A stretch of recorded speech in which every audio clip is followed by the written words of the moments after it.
I'm Jim Cuno, president of the J. Paul Getty Trust.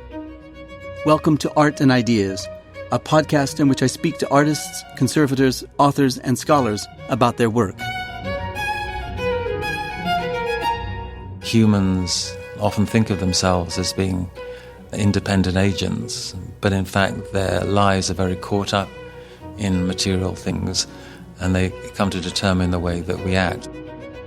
In this episode, I speak with Ian Hodder about his long and distinguished career in archaeology.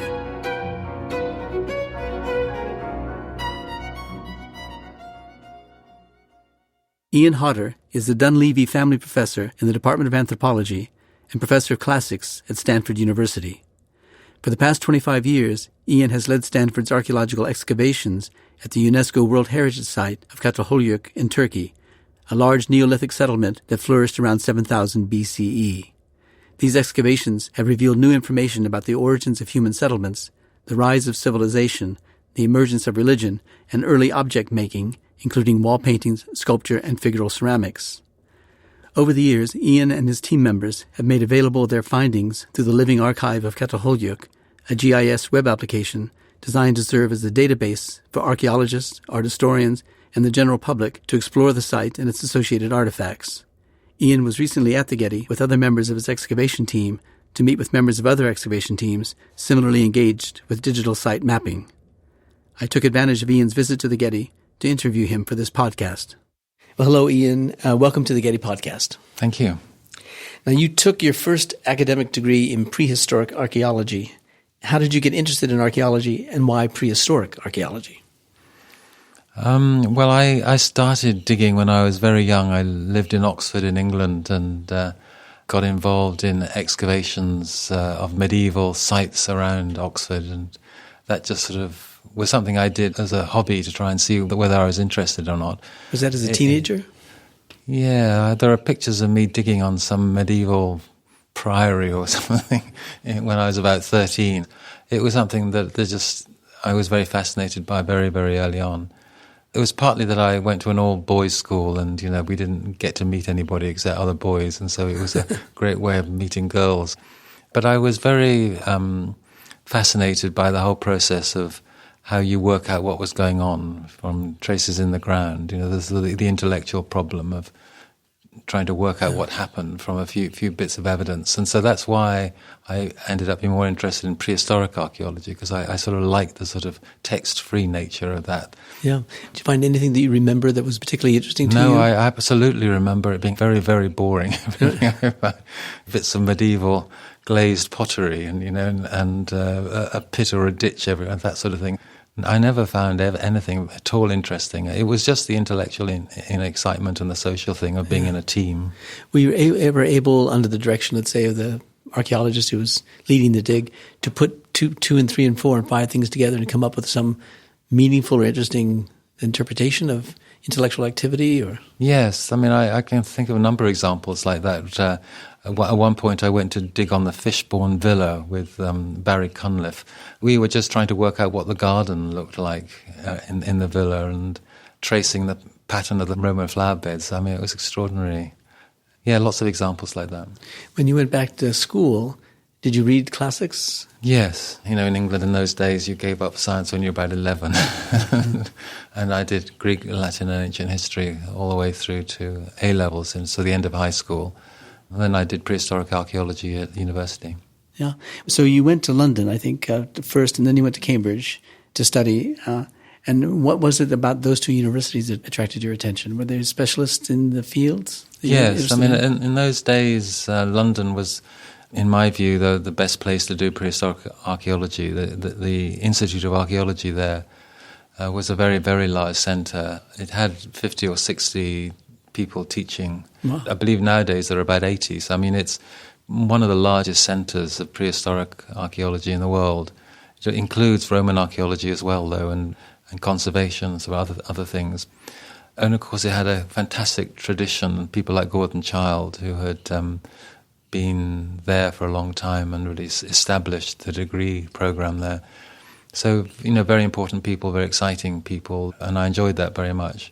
Our listeners are probably interested in understanding how it is you link together the academic experience in the classroom with the field work, and especially if the field work occurs someplace far distant from where the academic work in the classroom happens. So how did you integrate the life of the school year into that with the digging in the summer? In those days, archaeology in England was largely done by students of various sorts, so that there were very few professional field archaeologists. Most of the excavation on these projects like Fishbourne was done by huge dragoons of high school and undergraduate students, relatively untrained and so on. And so there was a very natural, close link between the degree course and then all the people you met and worked with on these projects. I mainly ended up working abroad, and the Institute of Archaeology had a team working at Knossos in Crete. And so I excavated there for several years, and it was basically the same faculty and the same students that I was working with in London. After you took your degree, your first field work was at an Iron Age and Roman site in Essex. And then I think your second was in West Yorkshire, England. But then your next field work was in Kenya, and the one after that was in Sudan. How could you go from one in England to all the way to Sudan? I mean, what is the practice of archaeology that can apply itself across such a field of sites and cultures? My first work in England was while I was still a graduate student, and I was always very interested in not just being an academic. I mean, I always wanted to dig as well as to write, and so I started my own excavation of a Roman villa near Cambridge while I was at Cambridge. But the move to Africa was partly serendipitous because I visited Kenya for other reasons and realized that there was something I could do there that was of interest to me. But the reason I was interested was that I had come to a sort of critical position in archaeology where I felt that the way that archaeologists were interpreting the past was inadequate. I felt that archaeologists were trying to interpret the data in some sort of universalistic way with various laws and predictions that they would have about what material culture might mean in the past. And I felt that it was important to have a better understanding of the way that material culture actually had meaning to people. And so I wanted to do ethnography, or what was then called ethnoarchaeology, to try to come up with a better understanding of what was the relationship between material culture and humans. And in particular, I was interested in the symbolic or social symbolic aspects of things, rather than just saying, for example, that burial is a direct reflection of society, which is what many people had argued up to that point. I tried to show in my ethnoarchaeological work that the way that people bury each other is very much embedded in a set of beliefs and ideas, and understanding those beliefs and ideas was important if you were going to interpret the past. And another example was that people had started arguing that the way humans threw away rubbish was just something that was determined by a set of simple laws. For example, that the more people you have in a settlement, the more organized the rubbish is, something like that. So that they wanted to interpret the past distributions of rubbish in terms of these universal laws. And I felt very strongly that, in fact, the way that people threw away rubbish or stuff was very much dependent on the set of conceptions they had about dirt and pure and impure and male and female and so on and so forth. And I showed that in my ethnoarchaeological work that these beliefs and ideas about how you throw away stuff had a very important impact on the archaeological record. So, for example, I studied a society where men and women were seen to be very separate and where women were thought to be polluting in a way, and so that the bones that were associated with women, were pig bones, had to be deposited separately from the bones that were associated with men, which was cattle bones. And so it's a very simple, obvious thing that, as an archaeologist, you would dig these settlements and see that the cattle bones and the pig bones were deposited separately.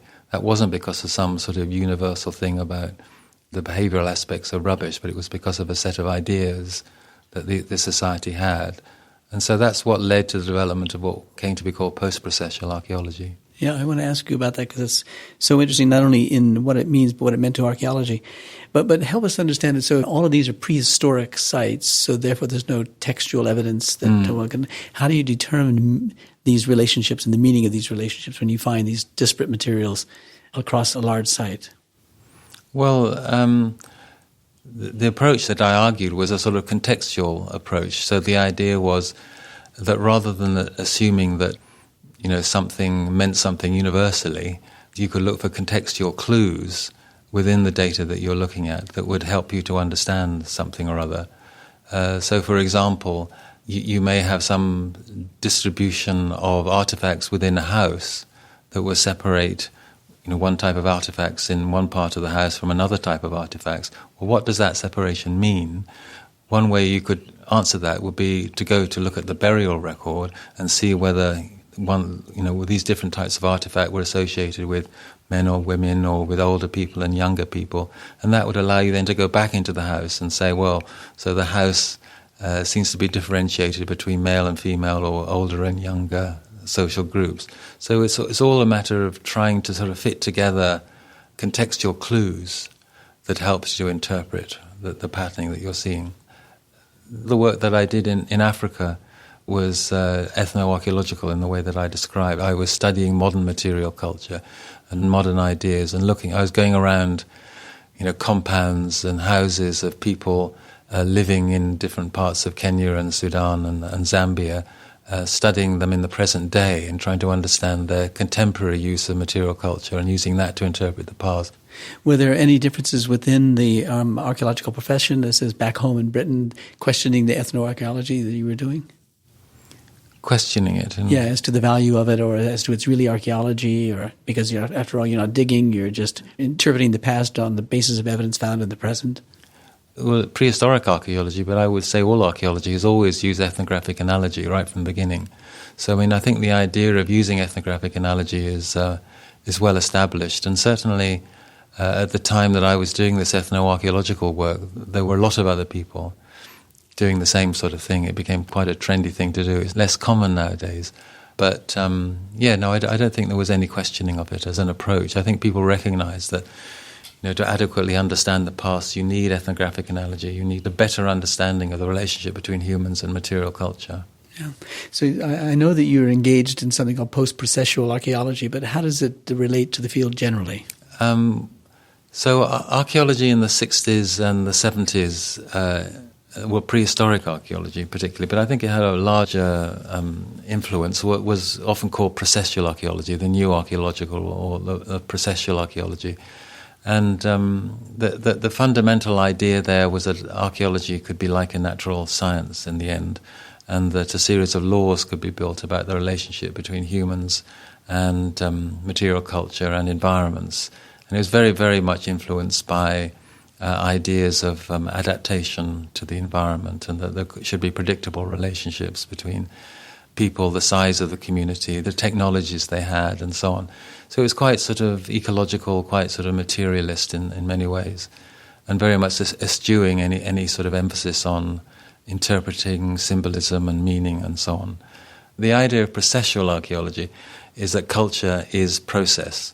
So that rather than culture being a set of ideas in someone's head, it's a process of adaptation to the environment. And so post-processual archaeology arose as a critique of that. Post-processual archaeology argues that in fact the ideas in people's heads are important, and that it's not just a matter of adaptation to the environment. And rather than embracing the natural sciences, it looked towards the social sciences and looked at what sort of developments there had been there in philosophy and social theory. For example, about material culture or about agency, these sorts of issues.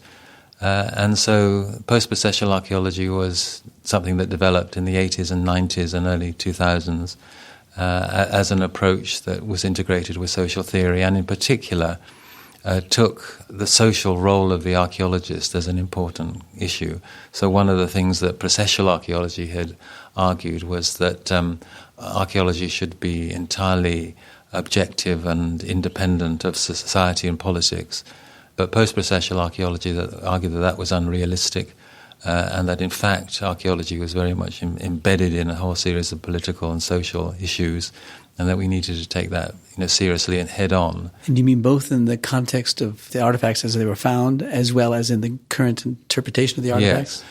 It was all socially inflected, and it's very influenced by the feminist movement or indigenous rights, particularly Native American indigenous rights and so on. So the notion that there are many different stakeholders whose views need to be taken into account when one is engaging in archaeology. So those sorts of ideas became quite common during the period that I mentioned, from the 80s to the 2000s. And it was a very, very contentious time. Many people felt very angry about these new ideas, and that died down over time.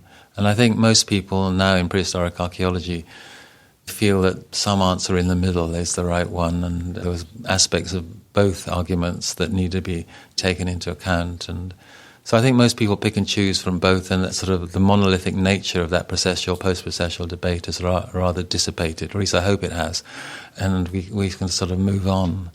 Was it generational? Was it as simple as that? Yes, it's very, very, very generational. I mean, archaeology expanded massively in the 60s and 70s, largely because of the expansion of universities, but also because of the expansion of development and new building and infrastructure development.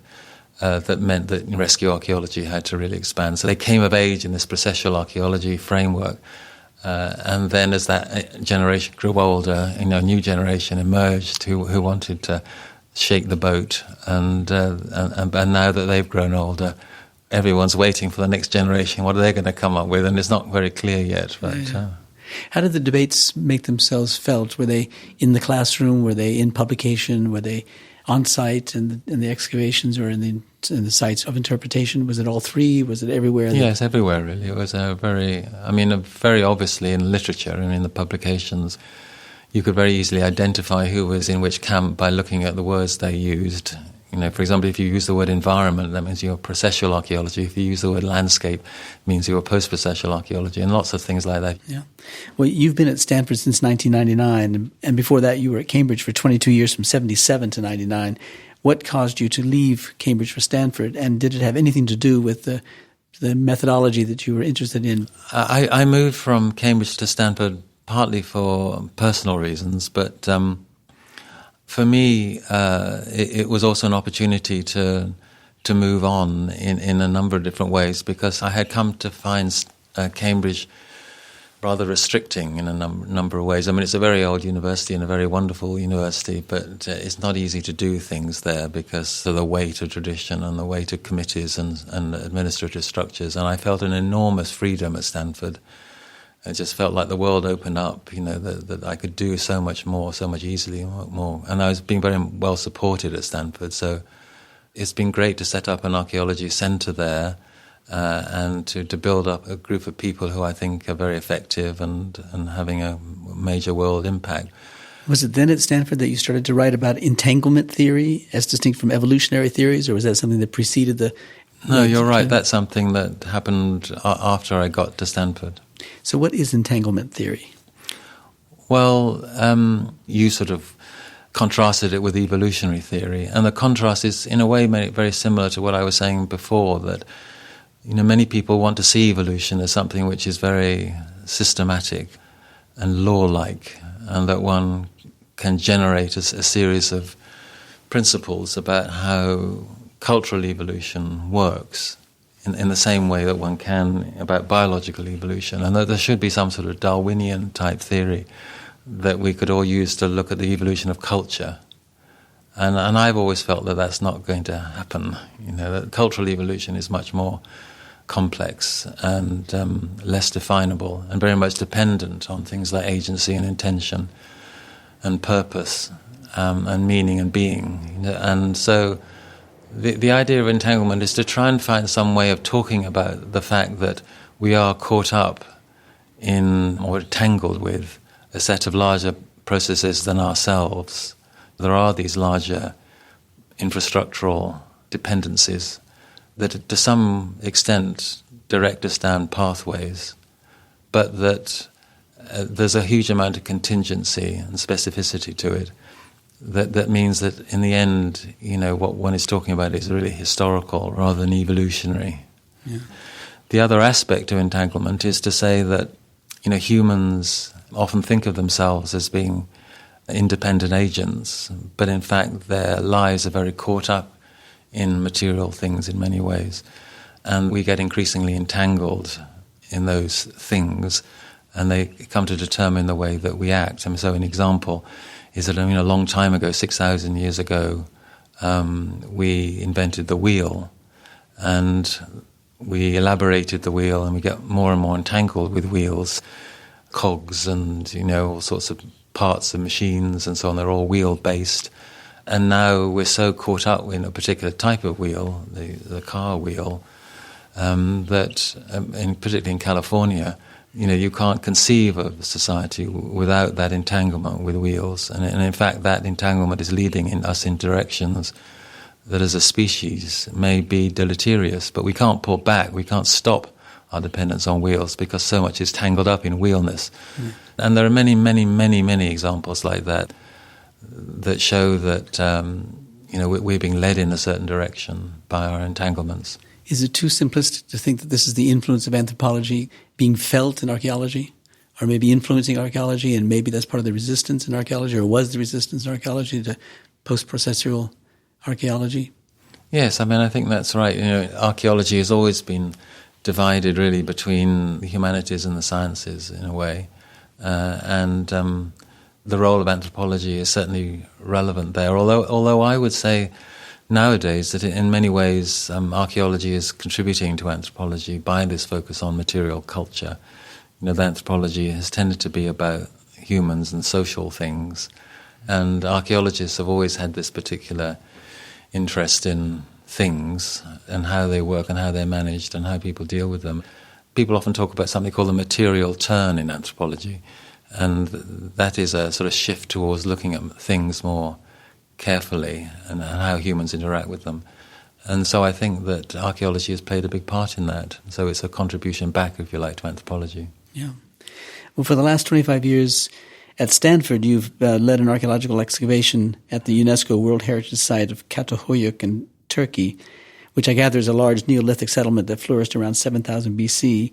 What's so important about that site, and how does that profit from your particular approach to archaeology and anthropology? Well, Çatalhöyük is an amazing site that was inhabited from about 7,000 to 6,000 BC in central Anatolia, and it's very well known because it has a fantastic concentration of art. Quite a lot of it is sort of geometric art, but there's quite a few beautiful panels that tell sort of narrative scenes of people teasing and baiting wild animals and so on, or people removing the heads of humans and taking them off, with birds taking them off and things, vultures. So it's a very sort of evocative art. And then the other reason it's an important site is it's very large at a very early date. In fact, the earlier excavator there, James Mellart, talked about it as a town. So it's very important in terms of the early development of human societies and the ultimate shift from hunter-gathering to living in urban contexts. How did the site become available to you? How did you begin to dig there?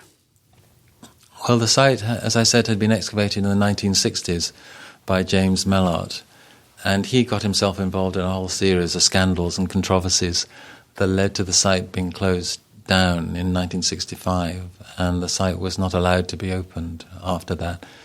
And so I came along in the early 90s, and I think the Turkish government had come to realize that it was a shame that this important site had been left derelict. And so they were quite keen in the end for me to come and restart excavation. So I just talked to the government there and also got support from the British side, because it had been a British project. And as you know, archaeologists have this strange notion that if one person digs a site, no one else should ever touch it. And so I had to get permission from Britain and from James Mellart to start again. So that's how it started. Yeah. I think people would be interested to know how it is that one And one digs. In other words, not just physically how one does it, but how does one get the permission to do so, and what are the political terms and under which one has to work to do the work that you do in archaeology, and how has that changed over the course of the 25 years you've been there? What's it like to work in Turkey? Well, initially, it was a very high-level decision. I mean, the permission that one gets to dig these important sites in Turkey is different from normal sites, and so these very visible sites have to be signed off by the president and by the cabinet. But once that had happened in the early 90s, I then had to apply annually for a permit, but it was a fairly routine process. And so I always had a very positive relationship with the Turkish government and with the Turkish Ministry of Culture and Tourism that led to the putting the site forward for the UNESCO World Heritage status. So that happened under your watch? Yeah. Now they have an investment in it. Now they have investment in it, and so that's good. So in many ways, my early 15, 20 years in Turkey were wonderful, and there were many other projects that were taking place in Turkey during that period, foreign projects. But things have really deteriorated recently, and I'm glad that I'm no longer working there. It's become more or less impossible for new projects to start in Turkey. Because of the government? And the government has become, very focused. It's a very nationalistic, fundamentalist government that is very suspicious of foreign intervention and foreign engagement in their heritage. And so most projects like Troy and so on have been transferred over to Turkish teams. It's just become very, very difficult, stroke impossible to work there anymore. When did you last work there? So the Çatalhöyük project finished in 2017 and is now been taken over by a Turkish team, which I'm very supportive of. I mean, I'm very glad. I was going to finish after 25 years anyway, so my ending was a planned ending. And I'm very glad that we were able to plan for another Turkish team to take over. Mm-hmm. I understand that, of course, digging occurs typically over the summer because you have academic responsibilities back at your home institution. So you dig over the summer and then you spend your intervening months teaching, but also doing the writing up of the results of your excavations or your digs or interpretations. What is the backlog like? Well, I've always been very wary of that, and so the way that I ran Çatalhöyük was that as well as a dig site, Çatalhöyük was a lab site, and so we had 12 labs in the dig house at Çatalhöyük. What does that mean, there's 12 labs? So laboratories where people would process and study the finds. Say, for example, the ceramics go into the ceramics lab, and they are studied and photographed and analysed and so on there, so that we never did get a sort of backlog, not any serious backlog anyway, that built up. And so that's how we've managed to publish. So we've published throughout the 25 years very, very quickly. We have a website which is in English and Turkish where all the data are available. We have an online database and people can look into everything that we found and looking at the maps of everything we found and where we found them. That's available immediately, but we also have, I think, 600 articles that have been published and about 15 volumes that are being produced or have been produced. Yeah. Now, you're here at the Getty to meet with 3 other teams working at different sites on different kinds of projects, but funded by the Getty Foundation to advance the digitization projects, analyses, and publications that you're doing. And you're calling it the Living Archive. Describe that and describe the work that you're doing. Yes. So, as you say, we produce a very large archive of data from Çatalhöyük. We actually have 5 terabytes of data, which is a very large database of images and records and tables and measurements and so on. And, I've always been very worried that stuff just gets put into some sort of archive that's static and then is no longer really accessible. And I felt that we have a long-term responsibility, particularly at a site like Çatalhöyük, which is of great public interest, to make the data available over the long term. And while the project is running, we can certainly do that ourselves. But what happens when we hand the archive over to some institution? And the tendency has always been in archaeology that the archive dies in the sense that it just becomes a static archive that no longer changes and becomes increasingly difficult to interrogate as technologies change and so on. So the idea of a living archive is to allow two things, really. One is a very straightforward and easy way of interacting with the archive, so that you don't have to know a lot about the archive or have a lot of technical expertise in order to ask questions of it.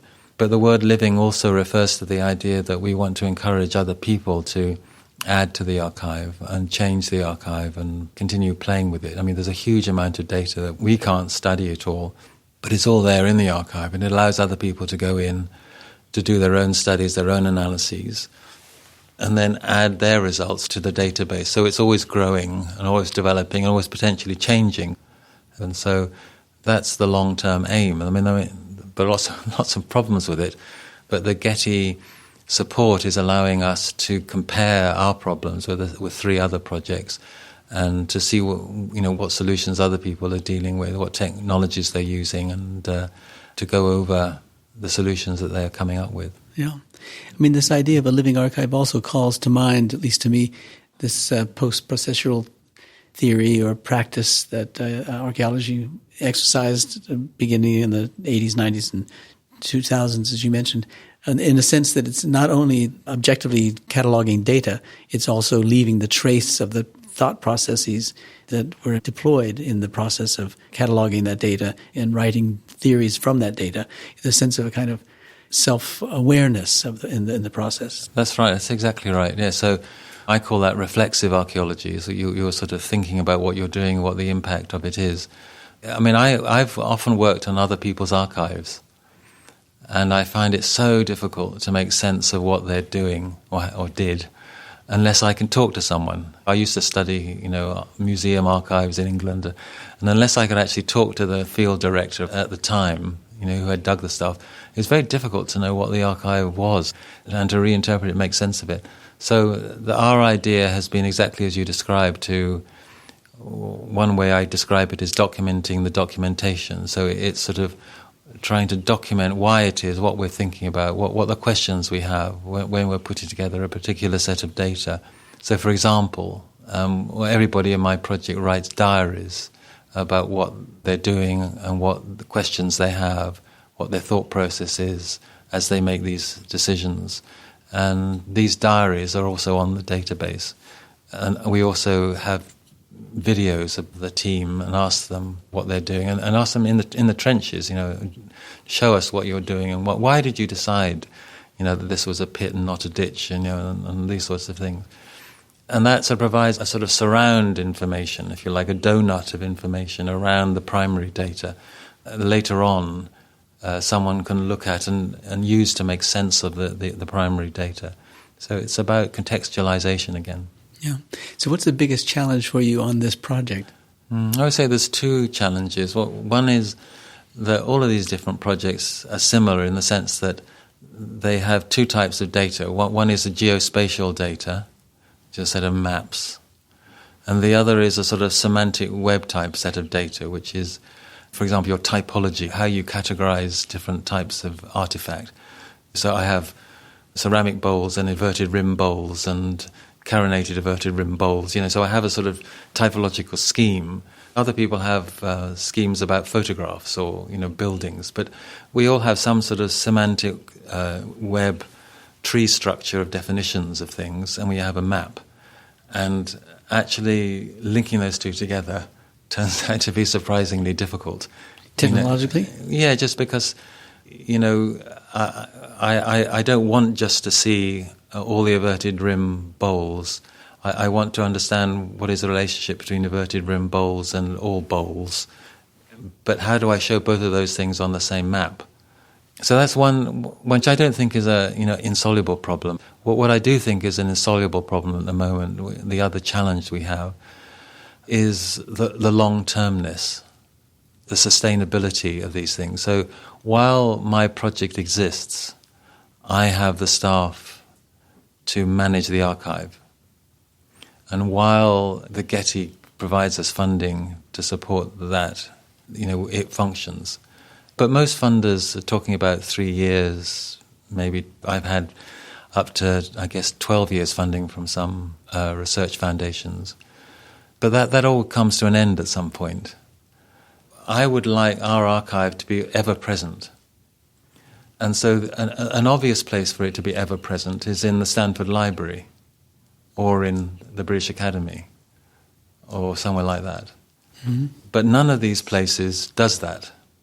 They will look after a dead archive, but they won't look after a living archive. They don't have the resources to maintain interactivity. Yeah, in perpetuity. In perpetuity, yeah. They will all do it for a short period of time. Yeah, yeah. And so at the moment, it's a real gap.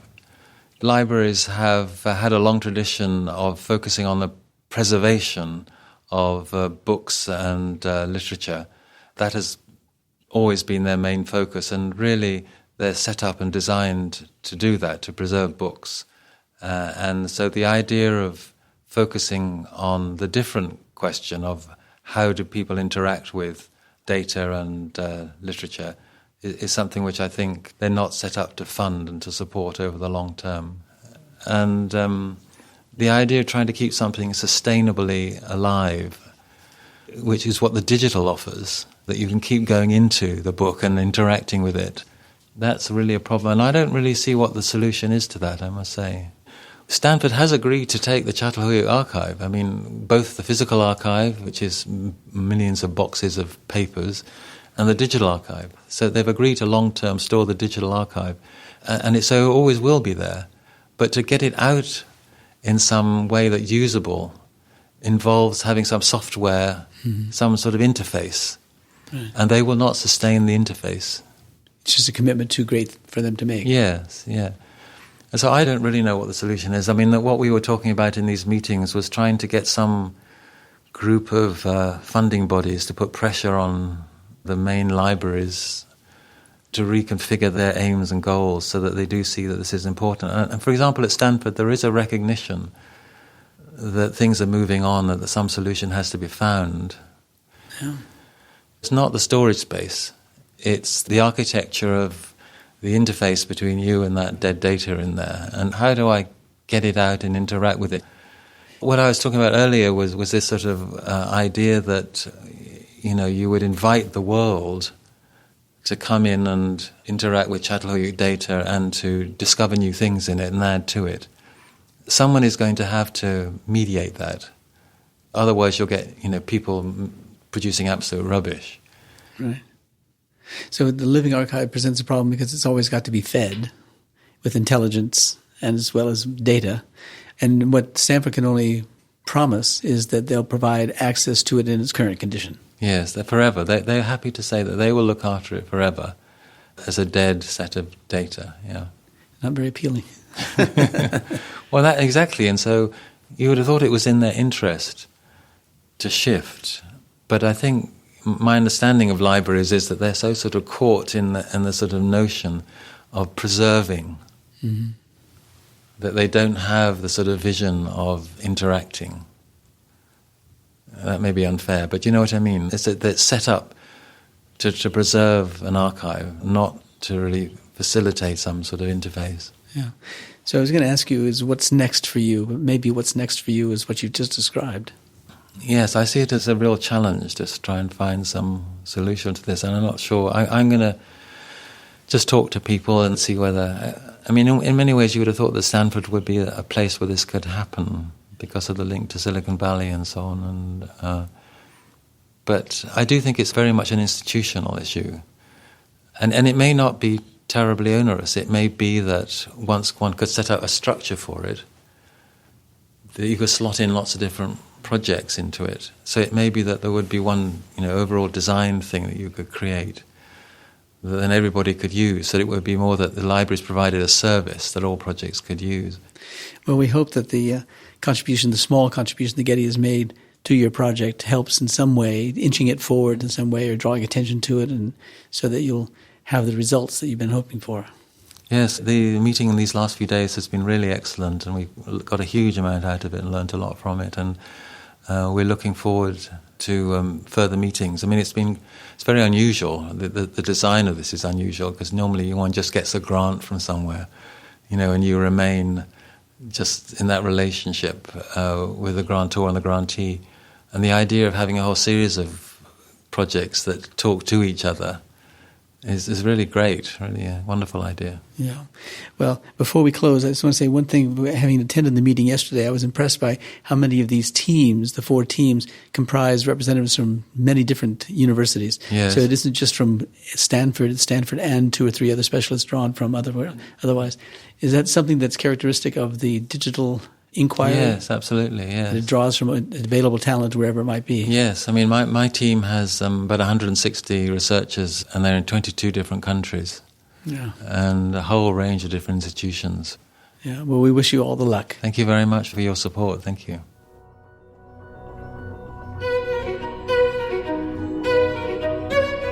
Our theme music comes from the Dharma at Big Sur, composed by John Adams for the opening of the Walt Disney Concert Hall in Los Angeles in 2003. It is licensed with permission from Hendon Music. Look for new episodes of Art and Ideas every other Wednesday. Subscribe on Apple Podcasts or Google Play Music. For photos, transcripts, and other resources, visit getty.edu/podcasts. Thanks for listening.